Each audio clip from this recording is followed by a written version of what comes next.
may have heard the sentence or the adage that says that nothing is permanent in life but change. Change is the only thing that is constant and that is permanent throughout our lifetime. And if you've heard that before, then I'm 98% sure that you agree with me.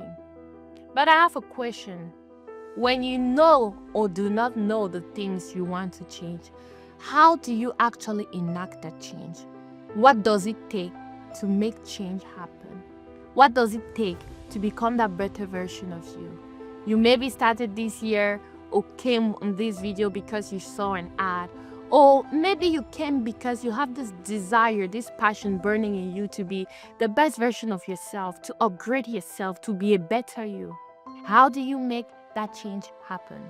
I'm bringing good news today, and the good news is that there is a scientifically proven method for enacting change. Yes, there is. There are different stages to change, and that's what we'll be talking about today. 5 stages of change towards a better life. If this is your first time, please subscribe, like, share with a friend, and drop a comment. And I'll see you right after this clip.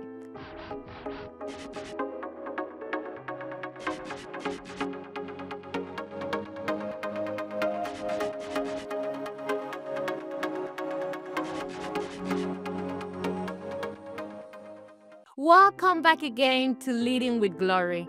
My name is Glory Divine, and as always, it is my utmost pleasure to have you here today. If this is your first time, this is a place where young people are made to be leaders that God can trust and that men will want to follow. So let's dive into the topic of today: stages of change towards a better life. You want a better life. You want that blossom career. You want to fulfill purpose. You want to make it in destiny. You want to achieve success. You want to make an impact in your community, in your nation, or even on the global stage. It all begins with one change. One change. There are so many things we need to change in ourselves, that it should be behaviors, that it should be upgrading the way we communicate, that it should be upgrading our self-development tools, that it should be reading more, that it should be writing more, that it should be distracted less. There are so many things that we need to do. And the key to that blossoming future you want is a change. It might be one change, it might be 2 changes, it might be more. But the one thing that is sure is you never rise up to the next season, and you never rise up to the next level of your glory without putting some change to work. So today I'm talking about the different stages of change. Before change happens, there are so many things that happen. And the first stage of change is pre-contemplation. This is when you don't even see it as a problem. This is where the behavior that you are trying to change, you don't really see it as a problem. There are people, for example, who can insult everybody, and they don't see that as a problem. They are not realizing that not talking with respect to people is a problem. They are not realizing that not being punctual is a problem. And you cannot change what you don't deem necessary to change. If you don't know that you have a bad behavior, you will almost never change it. So the first stage of change is pre-contemplation. We usually see it in the phase where someone has a bad character but will not admit that as a problem. Or there is a problem in front of them, like for example, their school teacher is not the best. And they are the principal of the school. But they will not just see that as a problem. For them, it's normal. All schools have bad teachers. So why should I put pressure on myself to change it? They have not yet recognized the problem. And because they haven't recognized the problem, they cannot be in the phase of solving the problem. So my first question to you is, what are those behaviors that people keep telling you about? What are those character traits that people keep telling you about, that they are bad, but you refuse to see them as a problem? What are those situations that people keep complaining about? You are trying to start a business, but there are people around you that keep telling you, oh, if only we had bread nearby. We have to drive to go buy bread. Oh, if only we had this nearby. Oh, we might need a barber shop nearby. You keep hearing complaints. But in your head, it haven't yet registered as a problem. You're in the pre-contemplation phase. So my advice to you right now is to stop and think to yourself, what are those characters? What are those things that people keep bringing up that are ignored or classified as a non-problem, whereas there's actually a problem in it?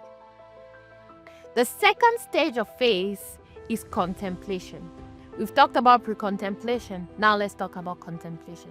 Contemplation is when you realize that or accept that there is actually a problem, but you are still debating whether or not you should solve it. You know that when you speak, you are not fluent in terms of organizations of your thoughts, but you are still debating, should I do something about it or not? You know that you are not punctual at work and that it might be causing you some issues, but you are still debating, should I or should I not? You're in the contemplation stage. The contemplation stage is when you know a problem is there. In a way, you have weighted the pros, the advantages, and the disadvantages of changing this behavior, but you are still trying to decide, should I change or not? This is not a place where we need to tell you what you are doing wrong. This is not a place where we need to tell you about that behavior again. You already know it. It's like you come to someone like me and you're like, you are dark. I'll be like, yes, I know I am dark. It's no longer in news. You're not breaking any news here. Or you say you are not a white person. I know I am not white. I know I am African and I'm black. So it's no longer a breaking news. In the contemplation phase, people telling you about your problem is no longer a breaking news. You know it. You know that you lack integrity. You know that you lack communication skills. You know that you have to improve your hygiene. You know. At this phase, you already know. Now the whole question is, will you change it? This is my advice to you. If you realize that you're in a contemplation phase, decide to change. You've weighted the pros, you've weighted the cons, you've weighted everything, you know about it. It's not okay just to be aware of the problem. It becomes a solution when you decide to change it. Provide a solution, decide to change. We've been talking here on this platform about self-development. You know you are young, you know you have dreams, you know you have passions, but you are still contemplating the idea of, should I develop myself or not? You are still trying to decide, should I read more books or not? Should I seek after knowledge or not? Should I stay for wisdom or not? You are in the contemplation phase, and I understand, but my advice for you is, take it, do it, decide to enact the change. And this leads me to the third stage of change, which is action. This is when you finally decide to make the change happen. This is when you decide to take action. This is when you've weighted the cons, you've weighted the pros. You know this thing is there, and now you decide, I am going to do something about it.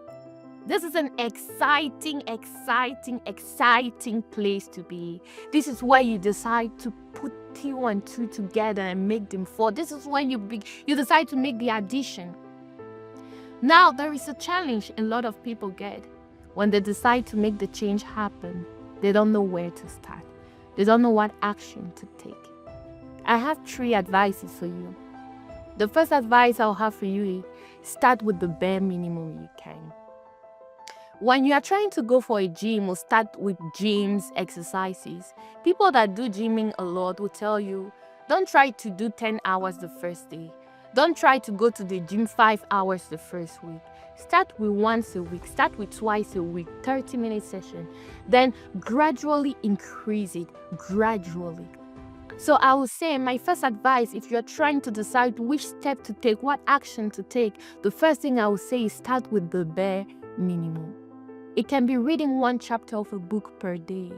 It can be reading 1 book per month. It can be reading even 3 books per year, but start with the bare minimum. It can be listening to 1 podcast that is intellectually and morally and spiritually sound for yourself per week. Start with the smallest steps you can.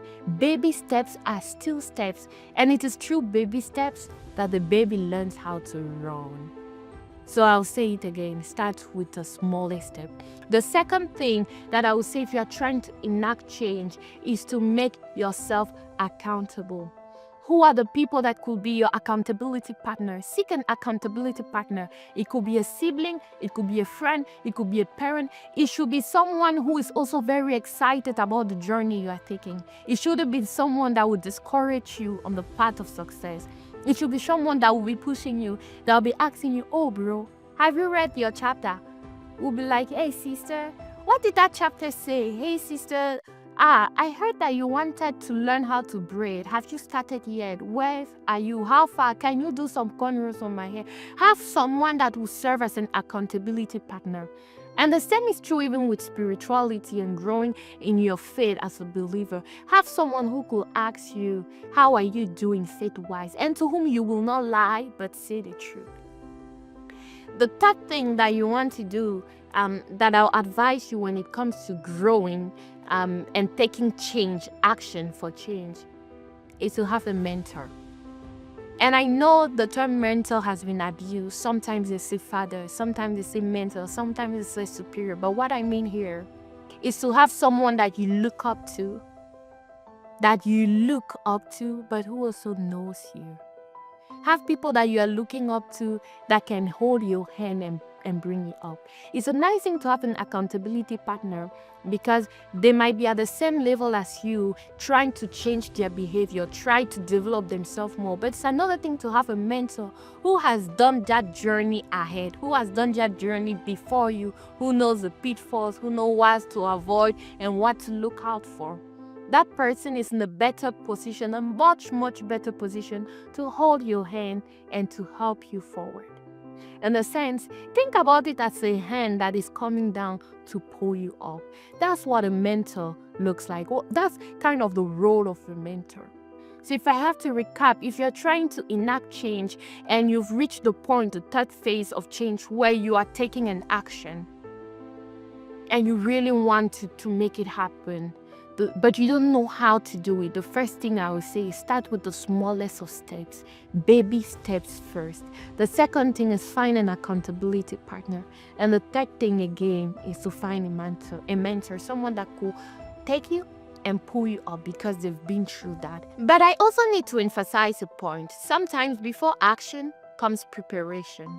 And why did I choose to put action before preparation? Because sometimes it happens that there are things that you can start doing without the preparation. If you're on a quest for self-development, for example, you don't need much preparation.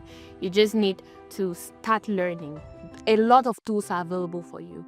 But sometimes the action might be something bigger. The action you might want to take or the change you are trying to make happen is to shift from being an employee to being an employer. For example, you're trying to start a business. In that sense, you need a lot of preparation before jumping into the action of creating a business or starting a non-for-profit or starting a project. And what is preparation in this sense? There are three ways by which I like to understand preparation.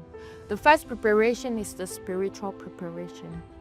Do you have capacity to hold this project from the start to the end? It's a nice thing to start, but it's a far better thing to end it. It's a beautiful thing to begin, but it's a more difficult thing to keep it sustainable. So do you have the spiritual capacity to lead this project from the beginning to the end?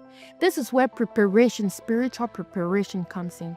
It comes in through seeking to know God more. It comes in through trying to read your Bible more, praying more, worshiping more, building capacity, saturating yourself with the knowledge of God, saturating yourself with the wisdom of God, saturating yourself with the promises of God.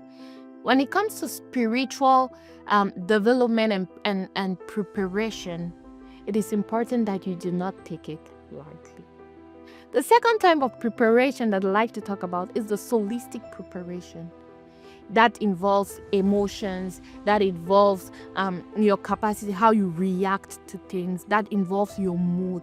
Have you trained yourself enough to bear the emotional and the mental burden of starting the action you want to start? Again, This is talking about major actions usually. You are trying to start a business. You are trying to start a new project. You are trying to start a new program as part of your business or non-for-profit or whatever you are doing. You are trying to start a new degree. Do you have the mental capacity, the emotional capacity to bear the burden? Do you have the mental capacity to take in the stress without breaking, without burning out? That's where you need to build your capacity in terms of holistic preparation. And the third type of preparation that I want to talk about is a physical preparation. Body, your body, your body. And let me take a very clear example. You're trying to run a marathon, and I attended the marathon of a friend of mine a couple of months back, and I definitely cannot do it. But she did it. But as we're talking before her taking the marathon, she was telling me, Glory, I don't really know if I want to go for a whole marathon or for a half marathon. And she ended up going for a half marathon. And do you know the reason? She said that I haven't had time to train myself enough to take a whole marathon. That was the reason for her taking a half marathon. She trained herself, but she knew that the capacity of strength she built up in her flesh, in her body, in her physics was not enough to carry her throughout a full marathon. So she chose to do a half marathon. You know that if you're an athlete or you're trying to go for an athletic type of action, you need to train your physique. But not even that. Even if you're trying for a new job, you need to train your physiques. You need to be healthy enough to be able to wake up in the morning, rush cooking for yourself, rush to work, come back. If you have a family, cook for the family. You know, it takes preparation, and that preparation is also in your physics. It's also in your body. Are you in shape? Will you need to be in shape and healthy? I'm not just talking about shape here as trend that idolize women that are thinner than thin. I'm not just talking about that, but are you healthy enough? Are you in shape for the kind of action you want to take? Are you okay? So I've talked about preparation, and if you need preparation before taking your action, please prepare yourself. If it is a small action like reading more books, it's easier. You don't need a lot of preparation. But for most of the huge tasks of life, you will need preparation. You've been writing grants, for example, to build something, to start a non-for-profit. Are you sure you've prepared yourself? There's some intellectual preparation that sometimes, and most oftentimes, we neglect, but that is important. You want to open a business, have you learned the basics of accounting? Have you learned the basics of people management? Have you learned the basics of technology, especially nowadays where technology is what can differentiate you from the business right next door? Have you learned those things? Have you learned the art of financial management? Have you tried to understand organizational dynamics, how organizational charts works, who should be the boss, who should be the leader, how to recruit, how not to recruit, who to accept, who not to accept, how to build partnership, how sustainability happens, how to make strategic planning? There is a lot of intellectual preparation that we usually fail to do, and that ends up bleeding us to death when it comes to the action we are trying to make. Lay the foundation right, please. Prepare yourself right. You need to make an action, a very crucial action. Prepare yourself right. You are trying to relocate. Prepare yourself right. You are trying to build something from scratch. Prepare yourself right. Spiritually, holistic in terms of your emotion and your mental health, intellectually in terms of the bundle of knowledge you need to know. Please try your best to find it and learn it. And even in your shape, in your body, in your physical, please be prepared. When you've done with the preparation, you will now be ready to conquer that action more easily. What now happened after the preparation and the action? Number 5 is maintenance. In the stages of change, you want to be able to maintain the action you are doing. It is not enough to do it once and for all. It is not enough to go to the gym one time in a year. It is not enough to read one book in a year. It's not enough to read one chapter in a whole year. Consistency. That's what we call maintenance. And maintenance here involves building systems around your life that will enable you to keep that action going consistently despite other things that you may have to do. Maintenance sometimes will look like putting an hour block in your schedule, on your calendar, where you dedicate that moment specifically to working on that task. You've been wanting to improve your journey, self-discovery. You've been wanting to start a business and you need to read books about what a business should look like. Maybe block a time, 1 hour per day or 30 minutes per day, baby steps again. 30 minutes per day where you are reading specifically on that topic. You're trying to go for the gym, block an hour from 5 to 6, from 5 to 5:30. Immediately as I leave work, I go to the gym first. I tread 10,000 steps per day, 6,000 steps per day, no matter what I'm doing, even if it takes trekking from my work or from my school back home. The more you build systems around your life that maintain the actions you do, the more you are not likely to relapse. I hate putting the 6th stage in this change, but the truth is that if you don't maintain the behavior, if you don't maintain the action, you are very, very likely to relapse. And what relapse looks here is like you started strong, you were reading, and then one of the blues, you stopped, and it's now been 2 months, 3 months, a year that you haven't read. You started well when you were just a new believer. You were praying, you were going to church, praying, pressing to know God more. But now you've relapsed because you didn't build a system of maintenance. Or you started a business. At first, you were really cultivating yourself about what business looks like. You were talking to people, doing informational interviews. You were really putting yourself out there to learn a little bit more about business. And because of that, and the knowledge you were getting and the spiritual backing of God, you were excelling in business. And then you reach a high and then you started plateauing. Why did you plateau? Because you didn't build a system that could maintain the same behavior, the same actions that took you to the high place where you were once upon a time. So maintain. Build systems that will maintain the actions that yield results for you. Build systems that will maintain the systems, that will maintain those actions, those crucial things that you do that brings change. If you are a writer and you are trying to write, for example, build a system where nobody distracts you at particular times because you are just writing. Whether you have the inspiration or not, whether you feel like it or not, you just do it. Put people as safeguards if you need when you are building systems. Systems can be part of schedules. Systems can be accountability partners again. Systems can be people you report to. Systems can be mentors, sponsors. Sometimes even in business, systems can be investors because they'll ask you back, where is the money? What have yielded from this? Build a system. Don't go through the process of pre-contemplation, contemplation, preparation, action, and then you fail in maintenance and you relapse. It's painful. It's painful. I know that you will be blessed today, and I hope that by now you understand how change works and what are the stages of change. We talked about pre-contemplation, where you don't even realize, you don't accept it as a problem yet, to contemplation, where you know it is a problem, but you are still debating, should I engage, should I change this, to preparation, where you prepare yourself for the very plausible action you take, then you enact the action, then you build system up to maintain.